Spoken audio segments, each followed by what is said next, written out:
Good afternoon, and welcome to the third installment of Vietnam Notes with the Kuhn Academy, where we're not just learning history, we're making history.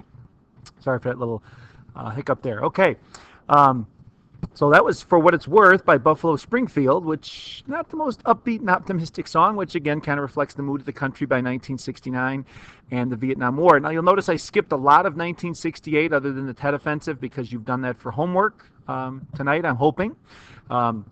And we can get into kind of the Nixon years um, of the Vietnam War. All right, so things start to get really bad during the Nixon's presidency, part because of some of the things he's done, but in part because a lot of what's been happening we're starting to find out about. All right, so for example, all this support for Diem and the assassination of him. And things like that had been kind of kept secret for a long time. That's going to get exposed in the Pentagon Papers, as I said.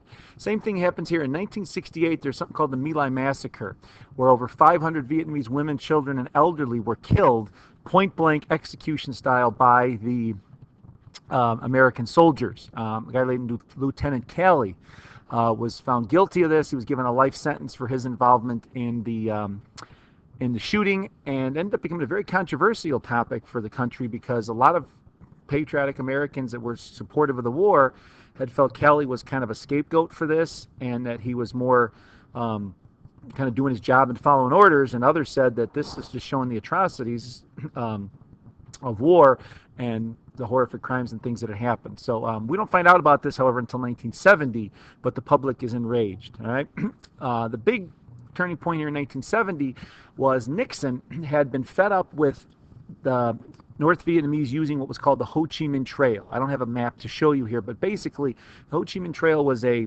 trail from North Vietnam to South Vietnam through Cambodia, which was how the North Vietnamese and the Russians were supplying the Viet Cong with supplies and weaponry to fight the war. So Nixon realizes to win this war, we got to knock out Cambodia, all right, knock out the Ho Chi Minh Trail. Problem was Cambodia was a neutral nation.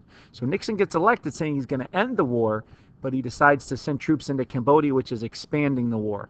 Incidentally, he does this a week after watching the Academy Award-winning film of 1970 called Patton, which if you're any kind of a World War II buff, or if your parents are, they've seen this movie.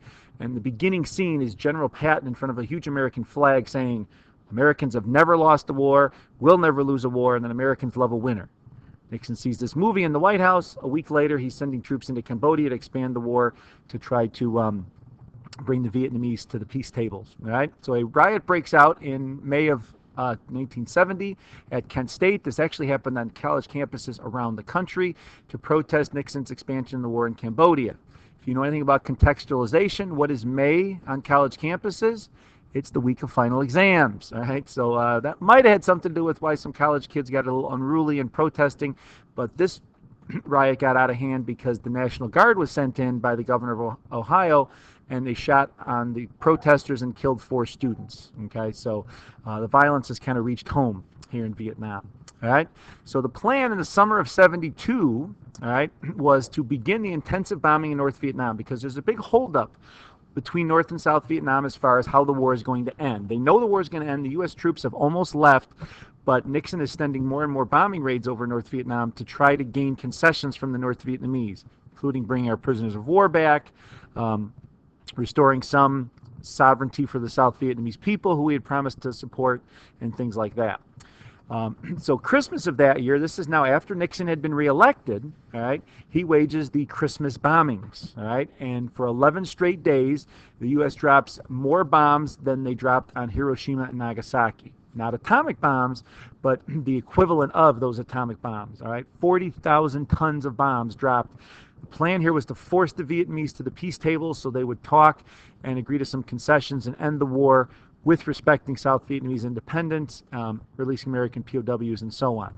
So that next month, January of 73, the war ends from America's perspective, and they agree to a ceasefire. You can see from the headline here that all American soldiers would be out of Vietnam in 60 days. Okay.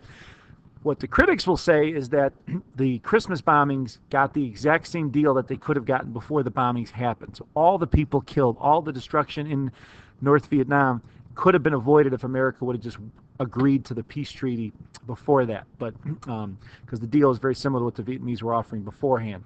You can also notice, just contextually, Lyndon Johnson died right as the Vietnam War ended, so this was where his funeral happened. So kind of something left out of the history books, but you can see from the newspaper that that kind of happened there. All right, so America's involvement is over by January 73.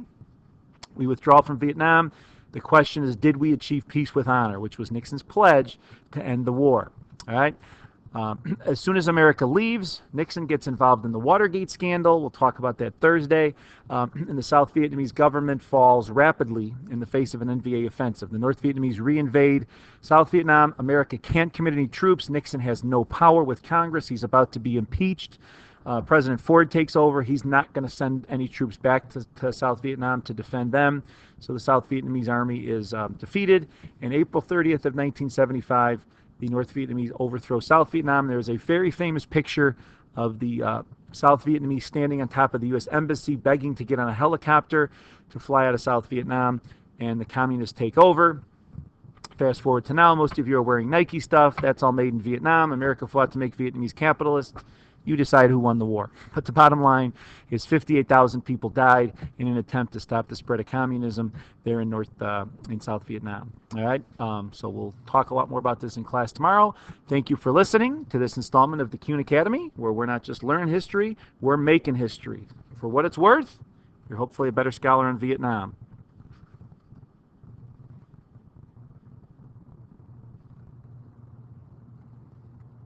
There's a man with a gun for the fan. I tell him, I got to beware. Because I will stop children outside.